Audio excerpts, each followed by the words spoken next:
This is a sacred place, a cave sacred to the Aborigines of this part of northern Australia. Here they come to perform their rituals. The clefts here are filled with the bones of their dead, and these rocks they have decorated until they glow with the colors of 100 upon 100 of paintings. Some of these paintings are undoubtedly very old. The local people don't even know who made these. They explain them by saying that they're the self-portraits of a spirit people, the Mimi. The Mimi have extremely thin bodies. They're the legs, the torso, and the arms. So thin, in fact, that they can't go out in a high wind, as they might blow away or their frail bodies be broken. But they live and they hunt and they eat just like ordinary Aborigines. And this one has got a fan made from a goose's wing in this hand, and in the other hand, a woomera, a spear thrower, in which he's holding a great long two-pronged spear. These are benevolent spirits, but these, painted not in white but in red, are extremely evil. These are women. There are her legs, her torso, her arms, and her head. And these steal the souls of the sick and roast them and eat them. And in her hands, she is holding a loop of string, which is a magical device to enable her to travel silently throughout the night. The Mimis live in clefts of rock all around here, but you never see them. And the reason? Because the Mimis, whenever they see someone coming, can blow on the surface of the rock parts, the Mimi slips inside and disappears.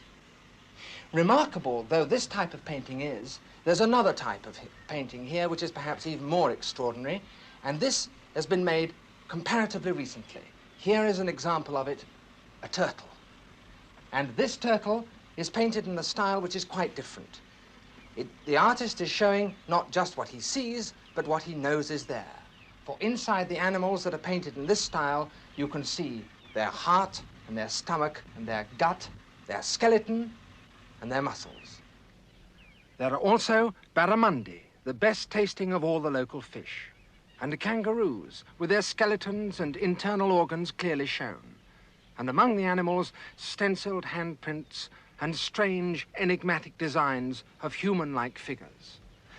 Precisely because these paintings are so recent, they have a particular fascination. For in many ways, they are similar to the first paintings mankind ever made during the Stone Age, 20,000 years ago, in the caves of Europe. Both prehistoric and Aboriginal paintings show similar subjects. Both are often superimposed haphazardly, one on top of the other. Most important of all, both were painted by people living at much the same stage of technological development. For the Aborigines are still wandering hunters with no settled villages, no knowledge of agriculture, and no herds or flocks. No one can ever be certain why prehistoric man produced his astonishing art. But we can discover how and why these designs were made.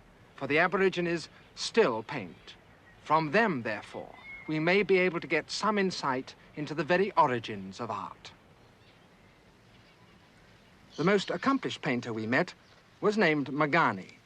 He lives in one of the remotest parts of Australia, Arnhem Land, a vast empty wilderness on the northern tropical coast.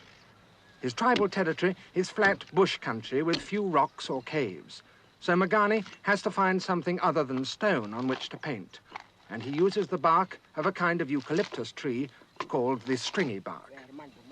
He was very particular in selecting his tree. Most he rejected at a glance as being unsuitable. Either they were not big enough, or had been damaged by a bushfire, or were infested with wood-boring insects.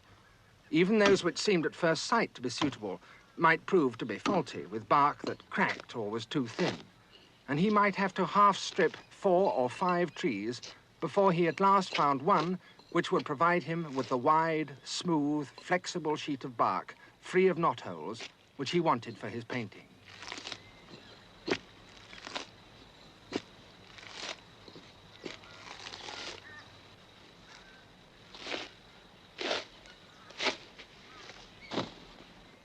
For further treatment, the bark had to be taken back to his home, a small shelter of branches in a clearing.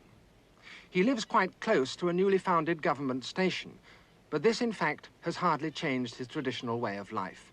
And it's in a place like this that he prefers to sleep and live and paint.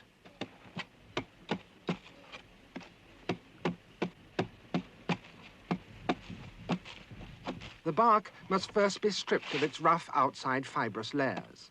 As it dries in the hot sun, the bark curls into a tube on which it's quite impossible to paint. To make it straight, it must be heated over a fire, and the strips of the outer bark provide a convenient fuel.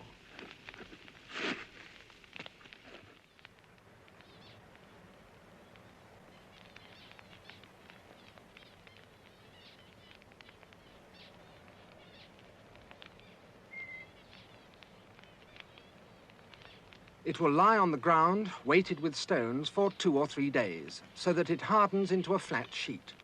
This, then, is Magani's canvas. His colours are also found close by.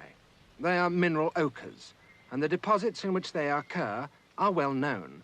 Indeed, sometimes these sites are recognized as the places where, during the creation, the blood of one of the ancestral spirits was spilt and soaked into the ground. Among the rocks, he finds little pebbles of iron oxide, and he tests the quality of their color by scratching them on a stone. These provide him with both red and yellow pigments.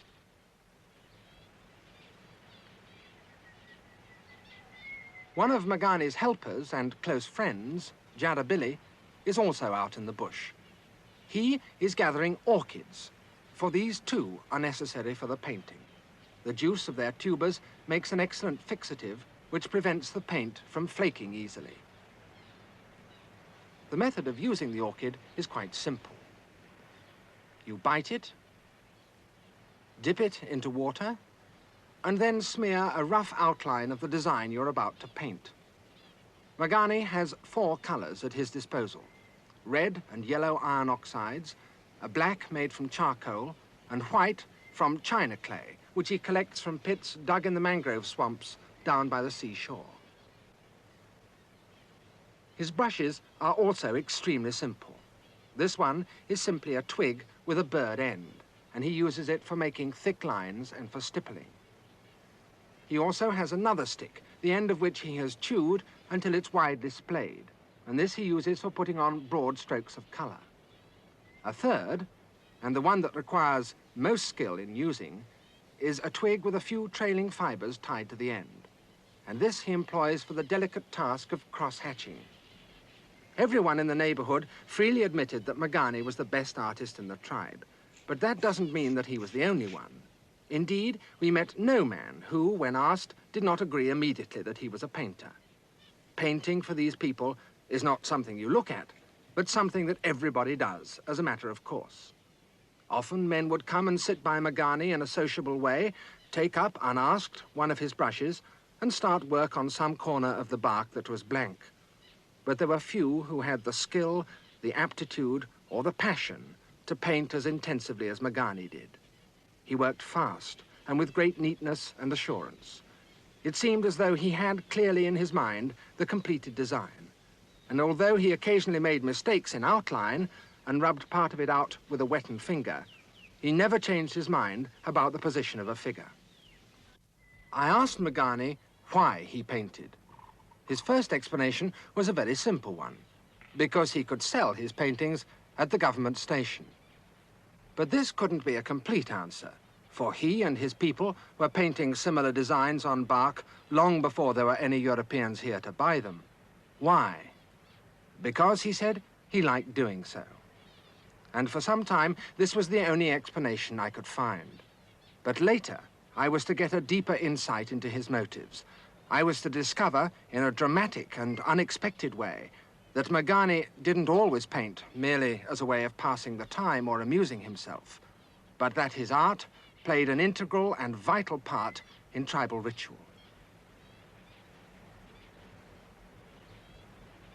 At the end of a week, the whole bark was covered with designs. Some of them were easily recognizable, but there were others that were more mysterious.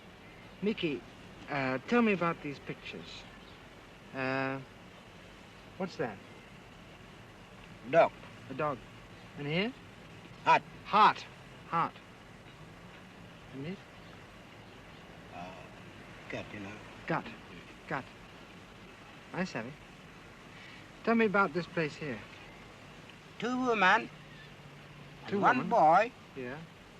And making fire. Making a fire. Making fire. Mm-hmm. Lay down like that now. Oh, they lay down. Yeah. All right. And what these? Blanket lizard. A lizard with a big beard on it. Big ear. We call him frill lizard. That's right. Is that him? Yes, sir. Now what's that for? Little guana. Little goanna. You go, what's that? Like Oh, you make a noise like that? Yeah. Long night time? Short night. Before they let him talk. Oh, yeah. Before the light, he talks. Yes. And what is for? Guana. Little guana. Little goanna. And long ear? You tell me a story long ear. This one? Yeah. He go look around for wallaby. He looks around for a wallaby, yeah. Gets him warmer. Gets his spear thrower. Walk a spear. Gets his spear thrower and throws a spear. We see him this wallaby. And he kills the wallaby. Walk him up and kill him. And what's this? Bush tucker. Bush tucker. Bush tucker. A yam. That's right. Yeah. And this fella? Emu. Emu, the big bird, huh? Bird, yeah. Oh, yeah. And down here, what happened here?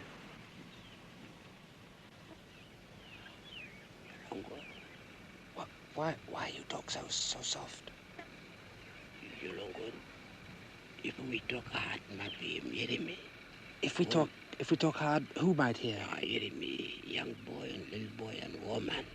Young boy and little boy and woman, and they mustn't hear? That's right.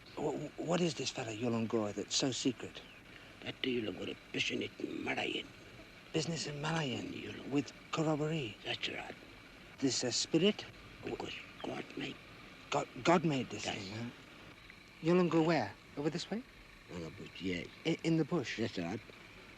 Maybe you think you're all right for me to see him? Me no woman? All right for me to go? All right. You show me? If you like, you can go. You take me? And you look that one Yolongor. You show me Yolongor. Yes. Good, Mickey. Thank you very much. We go. I had little idea as to what this Yolongor could be. Obviously, it was a spirit, but equally clearly, it was also some material but highly sacred object concealed away in the bush, which only privileged people were allowed to see.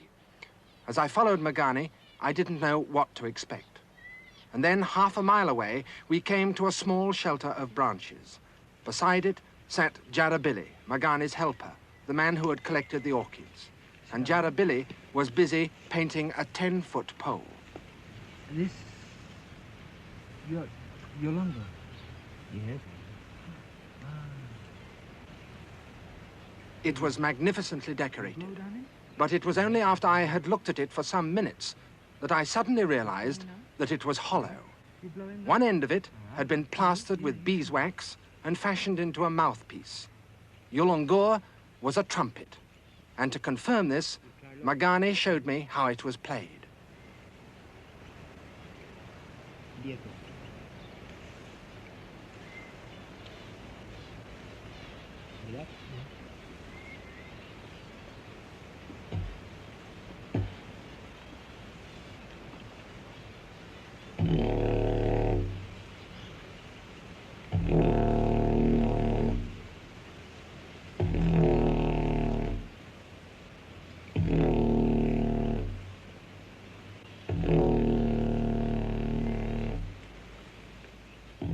Day after day, Magani and Jarabili had been coming here secretly to work on the trumpet.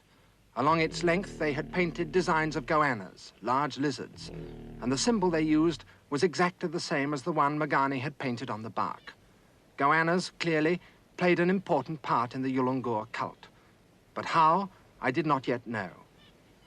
Among the goannas, there also appeared another symbol that I recognized. This was the design that I had seen on the bark and asked Magani about, the clue that had led us here in the first place. This was the emblem of the Yulungur spirit itself. Although a great deal of work had already been lavished on the trumpet, there was much more yet to be done.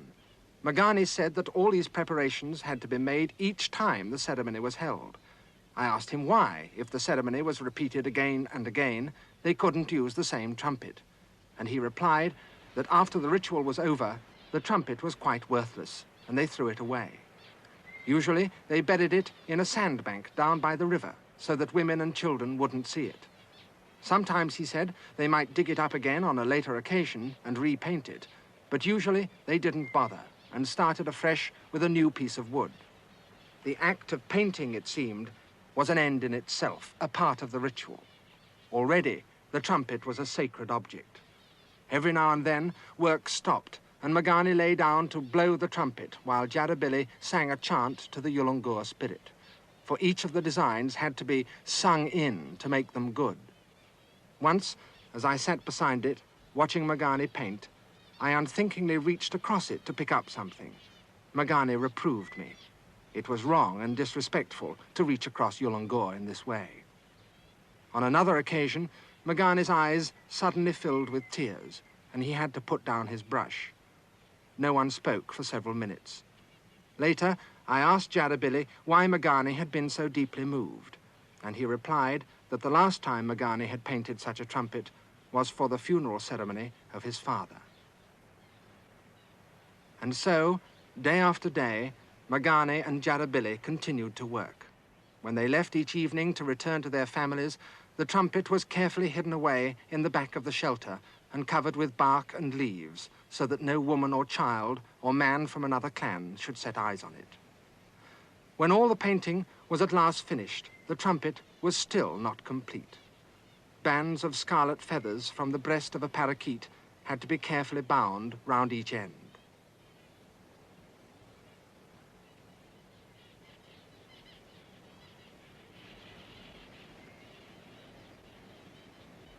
And now, once more, a song had to be chanted to Yulungur to sanctify the completed trumpet.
The ritual painting of Yulungur has been going on for over a week now in that secret shelter away in the bush. And for much of that time, we've been sitting with the men, watching the painting, and trying to discover the legends that surround Yulungur.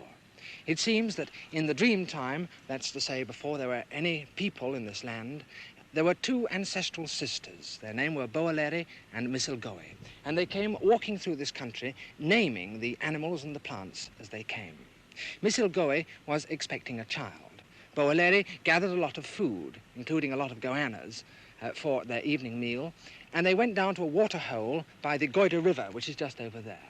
And there, Misilgoe had her baby. It was a boy, and it was called Jangalan.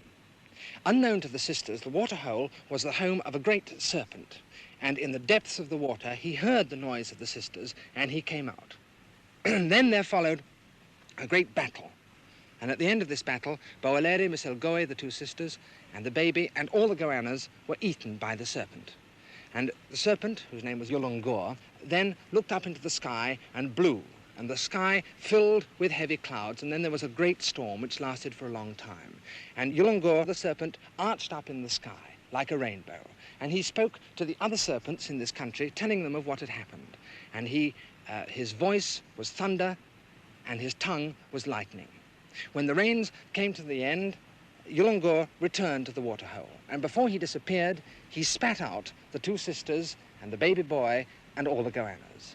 It seems, in fact, that Yulungor is the symbol of the rainy season that is due to begin here in about 3 or 4 weeks' time.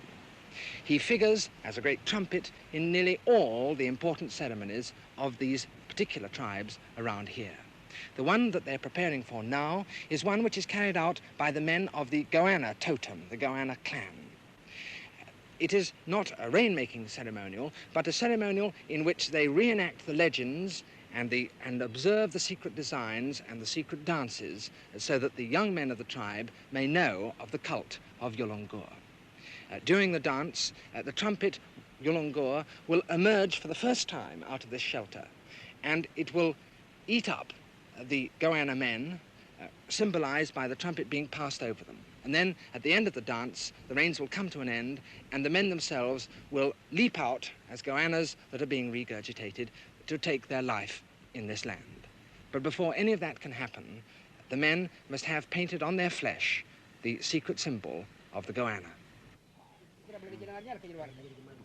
They painted the Goanna in exactly the same way as the one we had seen, first on the bark painting and then on the Yulungor trumpet. The shading, the representation of the heart and gut, the position of the legs, all were the same. The execution of each design lasted as long as an hour, and while it went on, the men lay motionless with eyes closed, almost as though they were in a trance. They had assembled here early in the morning, but it wasn't until 7 hours later that all were decorated.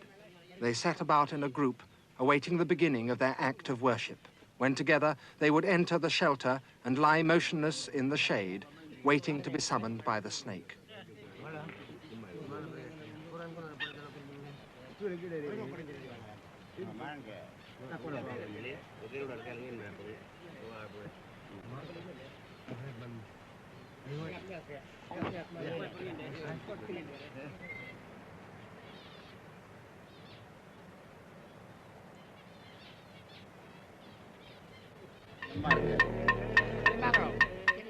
As the voice of the snake sounded, so it called out the Goanna men from the shelter of branches that represented the sacred well by the Goida River.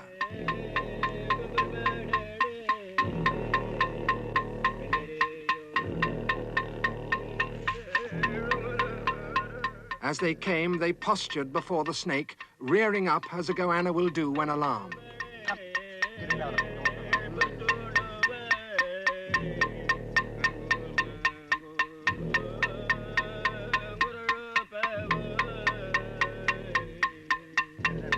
In groups of 2 or 3, they crawled out from the shelter to kneel in the dust in front of the roaring snake.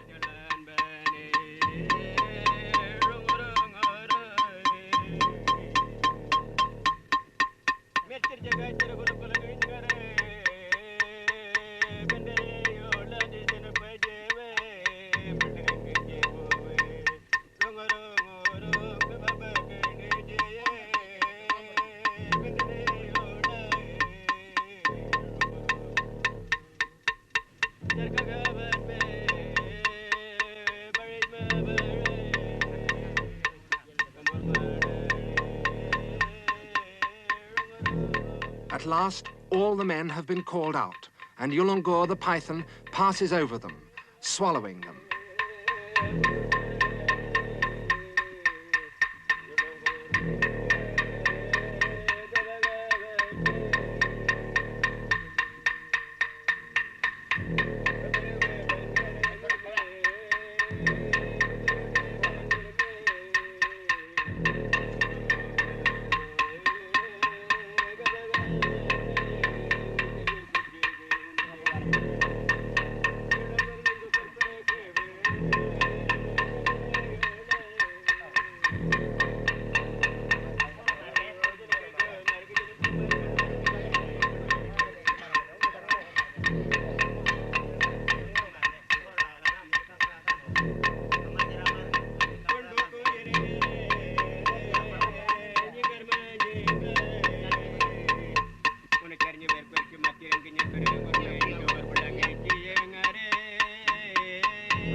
now the moment comes for their regurgitation.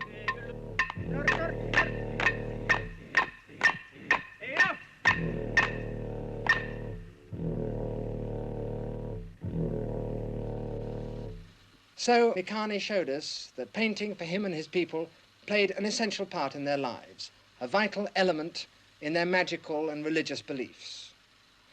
But whereas bark painting and body painting and painting of objects like Yulungur still goes on, most of the cave painting, it seems, came to an end about 50 years ago. But you can still find old men who will tell you that the reason these cave paintings were made was also a magical one. They believed that when they painted the picture of a barramundi fish, they were working a magic which ensured that the barramundi fish would continue to be abundant. But are all these paintings magical? Well, here and there in these caves, you can find a painting where it seems as though the artist made it simply because he was noting down something that interested or amused him. Here is an old flintlock pistol that possibly dates from the time when the white man first came to this country. And elsewhere you can see pictures of rifles and ships. Maybe this is art for art's sake. Certainly, Mikani and the painters like him make their bark paintings not for any magical reason, but simply because they enjoy doing so and because they can sell them. Already their paintings are becoming more widely appreciated, and the few examples that come out of this part of the world are eagerly bought by private collectors and museums and art galleries for ever-increasing prices. Maybe as the demand increases, their work will deteriorate and become slick and mechanical. But so far, that hasn't happened. So far, although many of the painters of Arnhem Land are increasingly in contact with the outside world, their lives are still governed by their tribal rituals, and they continue to employ the symbols prescribed by their beliefs. Many of their paintings, though stylized, are easily understood. Yulungur the snake appears again and again. The zigzag borders framing this painting prove to be the snake's body. But often the designs are so stylized that they are totally unrecognizable except to the initiated. These are the tracks of birds running between the bulbs of water lilies. Sometimes the patterns are totally abstract and geometrical, and the finished composition bears a strong resemblance to the pictures of some modern European abstract painters. And so the paintings of the artists of Arnhem Land, which are so intimately associated with their tribal beliefs, not only hark back to the very origins of art in prehistory, but seem also to have foreshadowed some of the latest and most sophisticated styles of 20th century painting.